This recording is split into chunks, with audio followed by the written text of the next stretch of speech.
Happy Monday, all you minties! Uncanny Omar here from Near Mint Condition, the home of collected editions. And join me today for your advanced look at the Moon Knight by Huston, Benson Hurwitz Omnibus from Marvel Comics. So, let's get this started.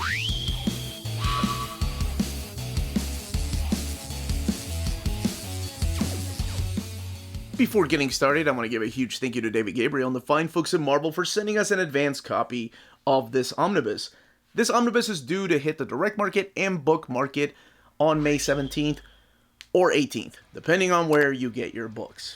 And speaking of direct market and book market, what we're looking at here is the standard edition cover. This is the one by David Finch. On the left-hand side is your direct market cover. That's the one by Mike Deodato Jr. Now, when I was given the choice which cover I wanted, of course I had to go with David Finch's. I love that was the big reason why I started picking this series up when it was coming out. Not that there's anything wrong with Mike Deodato, he just drew one issue in here, and I love that issue. It's just that it's David Finch. But anyway, let me know in the comments below which cover you are going to pick up. So, the standard edition cover, let's go back to this. This is the one that's going to be available everywhere. We have Moon Knight here in the foreground, in the background a statue of Khonshu, and of course, God of the Moon and Vengeance, which is also collected in here. Moon Knight, Huston, Benson, and Hurwitz. Those are the main creators here. Charlie Huston, Mike Benson, and Greg Hurwitz. And then the back. The darkest, bloodiest era in Moon Knight's history. I agree.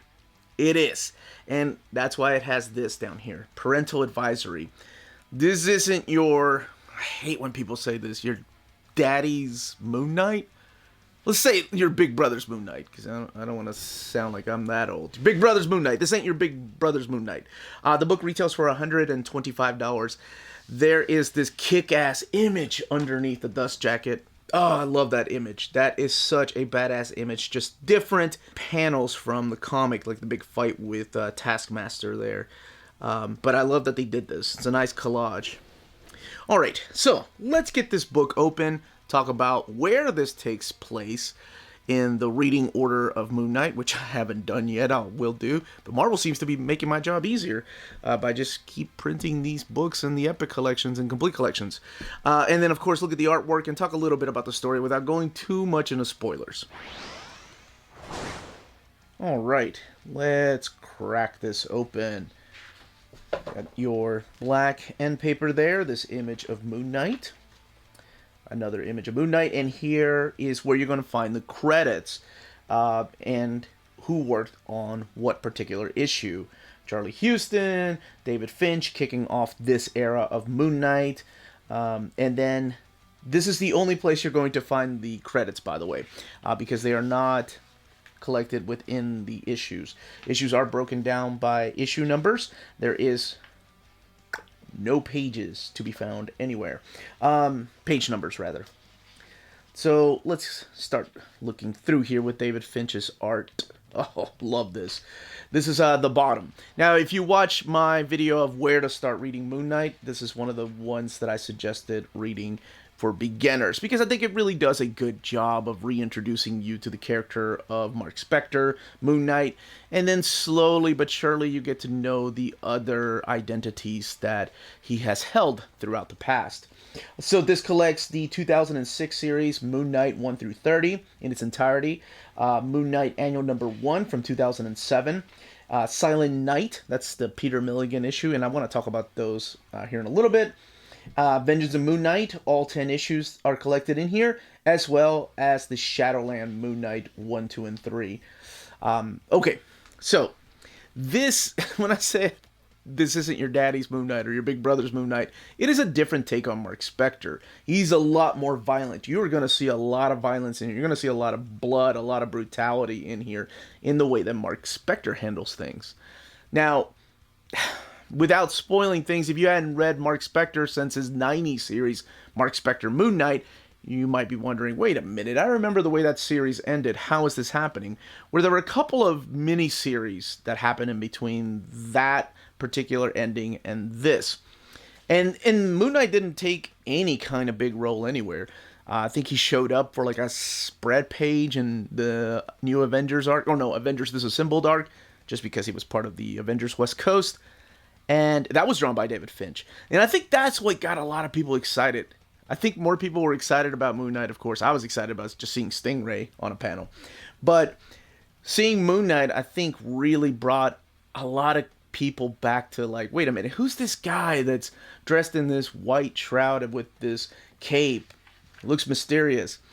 And Marvel decided, okay, well, let's bring a new series. And so in 2006, after Avengers Disassembled and New Avengers kickstarted, we got Charlie Huston, who was I think he refers to himself as a pulp writer, not much of a noir crime writer, but he's done a lot of novels.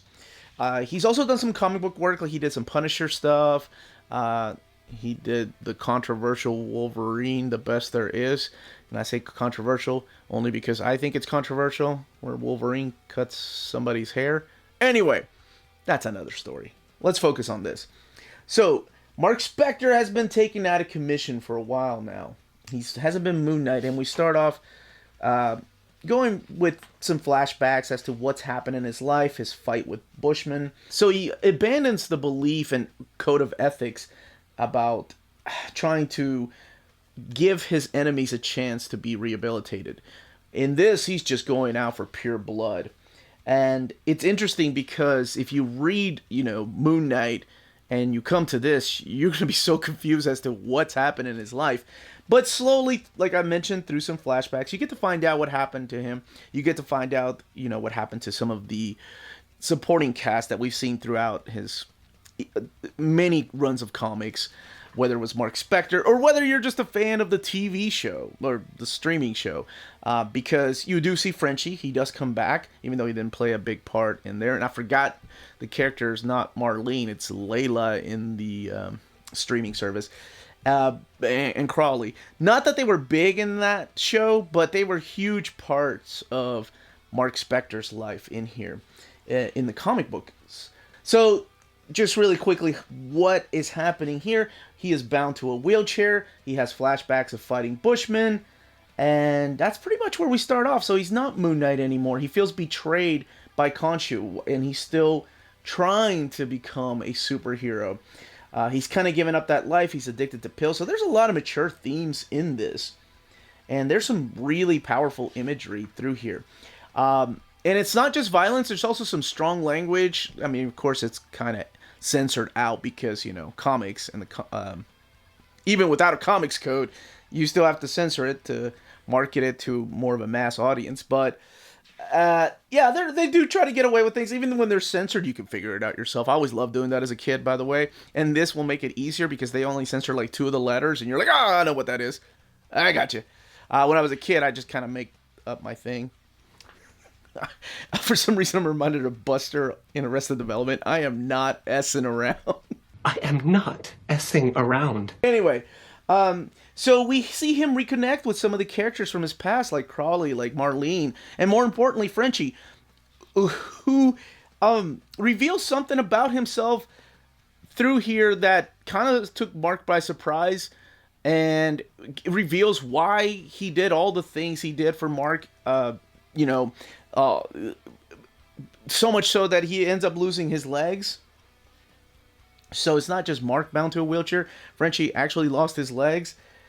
But all of that is revealed through here. And then we're introduced to a new committee. Now, if you remember when all of this first started, when Moon Knight was first introduced in the pages of Werewolf by Night, we had this committee that was hiring him to go after Jack Russell. So in this new committee, they hire this gentleman right here who is known as the Profile. And he does have some superpowers, but his job is to track down Moon Knight for them, and they want revenge for what he did to the original committee, or their fathers. So they try to bring him out, and, we got 30 issues of this. Do you really think that Mark Spector is going to be bound to a wheelchair the entire time, or is he going to come back and resurface as the avatar of Khonshu? Well, I'm pretty sure you can figure that out. But there are some twists in here that I really thought were really cool. Like, that I didn't see coming as I was reading, because I was reading this monthly when it was coming out, mainly was because of David Finch's artwork. I hadn't read anything by Charlie Huston, so I didn't know if he was sometimes novelists are great at doing one thing, and then sometimes we get identity crisis. Throwing no shade, because I actually like Meltzer's Justice League run. But anyway, just because they're novelists doesn't mean that they can necessarily write a good comic book. Just because you're a novelist doesn't mean you can also write a good screenplay. It's a different form of storytelling. But no, I thought he did a good job. I thought that bringing back a lot of elements from his past. And speaking of bringing back a lot of elements, you are going to see a lot of characters resurface through here from the pages of classic Moon Knight, from the Doug Moench run. A lot of his villains come back, not just Bushman. And Bushman kind of plays a big part in Mark Spector's life, mainly used as the voice of Khonshu. So you see less and less of Khonshu, and you see more of Bushman just kind of talking to Mark. And Mark has dropped the secret identities towards the very beginning, and like I said, slowly they'll start to resurface. You start seeing mention of Steve Grant and Jake Lockley, more importantly. Oh, this is such an awesome freaking fight with Taskmaster. So David Finch sticks around for a while, but he ends up, of course, leaving the book. They wanted to put him on another book, and I thought his imagery was just so badass. Then we get the first 6 issues. That's the first story arc. That's the bottom. That's, like I said, it's the new committee trying to get revenge for what Moon Knight did to the previous committee. And then we get the Superhero Registration Act, which is all part of Civil War. So superheroes start noticing that Moon Knight has been violent, and they kind of want to come and talk to him, see if he needs any help. And this is all through the time when the Superhero Registration Act was going around, when Iron Man and Captain America broke up. Iron Man was pro-registration. We gotta register our superpowers. Captain America is like, hell no, freedom. Civil War. Moon Knight was kind of caught in the middle, but because of Khonshu was like, hey, we can't let them stop our agenda. We have to keep going. Go ahead and register. So he registers. So there's a really good issue. I'm not going to spoil much of what happens through here, but let me just get... before we get to the issue I wanted to talk about, the next story arc features, like I said, a returning villain from his past, but you don't have to have known everything about Moon Knight to appreciate it. Charlie Huston does a really good job of catching you up to speed why this villain wants revenge on Moon Knight. And I wanted to show some of this artwork because this is oh my gosh, what is his name? Miko Suiyan, who has a very similar style to that of David Finch, and I'm assuming that's why they went with him after David Finch left the book. So this again all takes place during the Mutant Registration Act, Superhero Registration Act, which leads to this issue right here, issue number 13. Again, written by Charlie Huston. Actually, this is his final issue that he writes by himself, because then he is joined by Mike Benson as of issue 14. And I think, issue to issue after this is when I really enjoyed Moon Knight. I love David Finch. He's what made me come back and read Moon Knight on a monthly basis. But this issue is what kept me reading it. I thought this was such a good, powerful issue. This is pretty much a psychological study of Moon Knight because of the whole Superhero Registration Act. Iron Man's like, yo, this guy's kind of crazy. We need to make sure he can keep his registration card. So it's just a big deep dive into his character, and he gets a psychological evaluation that lets him know, hey, you don't have any superpowers, you're crazy, you should not be a superhero, you shouldn't be signed up with the Registration Act. I love the twist in this. I love how it all turns around. I thought this was one of the best issues. The artwork in here is Tom Cocker. And then we have the Date Night, which is a group of 7 women that have all ran into... This is a really dark issue. They've all been dealing with one person, one guy. It's the same guy. They've been sexually assaulted by this guy, and they're all just here in group therapy together to work out, what exactly happened. I mean, there's some dark territory in here. This one's written by Dwayne Straczynski, I think. I cannot remember. He went on to do Cable. But I thought this was a really dark and powerful issue. And there's not that much Moon Knight in this, but when Moon Knight comes in, it's kind of badass. And then that leads into the Silent Night one-shot. This is the one that's written by Peter Milligan. And I thought this was another powerful issue because it shows, how he deals with the brutality that is out there. It's about, a couple of crooks just killing a mall Santa Claus at the very beginning. I mean, it's dark. And I thought that was a really good issue. And then we get the next story arc in here, still with Charlie Huston and now Mike Benson coming in as the co-plotter and scripter. But we have Mark Teixeira on art. Teixeira. I believe that's how you all told me to pronounce it. But it's Javier Saltaves doing the layouts for him. And they stick around for a long time. Again, a returning villain from the past, but it's all explained through here. And this is the Mike Deodato, the only Mike Deodato issue that's drawn by him in here with this is what they use for the variant cover. And this is the big fight with Jack Russell, who, of course, you have to have the return of Werewolf by Night whenever you have a Moon Knight story, and it kind of makes sense. But Spectre is now being chased by the new Thunderbolts, being led by Norman Osborn. He wants him captured because of the whole Registration Act. Uses a lot more force than Tony Stark did. So in the end, he sends out the Thunderbolts. There's fights with Venom, and then he sends out Bullseye. Now, something happens towards the end here that takes Mark Spector out of commission, and he has to recreate a persona, this time in Mexico, and that is Jake Lockley. So Jake Lockley is now living in Mexico. And remember, it's Mark Spector, Jake Lockley, in case you're not familiar with the character, and Stephen Grant. Those are the personas Mark Spector is the mercenary, Stephen Grant is the billionaire, then Jake Lockley is the cabbie. Jake Lockley and Stephen Grant are the personas that Mark Spector created to kind of help him fit into the world and to be Moon Knight. Then, of course, through years of storytelling, it went into the whole dissociative identity disorder, or what we used to call the multiple personalities. But in this, he's bringing back his personas from the past slowly, and now he's adapted Jake Lockley. This also features the Punisher. I love the artwork in here, and this wraps up this particular run, which leads into the next run, and that is Vengeance of Moon Knight. Now, this is Greg Hurwitz coming in, and it is Jerome Opeña doing the artwork for the first 6 issues. This is a different take on Moon Knight. So Moon Knight decides to come back to New York after being in Mexico, and he decides to kind of redeem himself. He gives up the way of his violent past, and he starts kind of rejecting Khonshu. He wants to be more of a superhero and make amends with his friends, like Marlene and Frenchie through here. He's got a new costume, and again, you have, this time around, Norman Osborn has the Dark Avengers, not the Thunderbolts. He's moved up in rank, and he wants villains to go after him. So he hires the Hood and the Scarecrow and the Profile to go after Moon Knight. And yes, again, some villains from his past come in here. This series ends up wrapping with 10 issues that leads into, actually, Secret Avengers.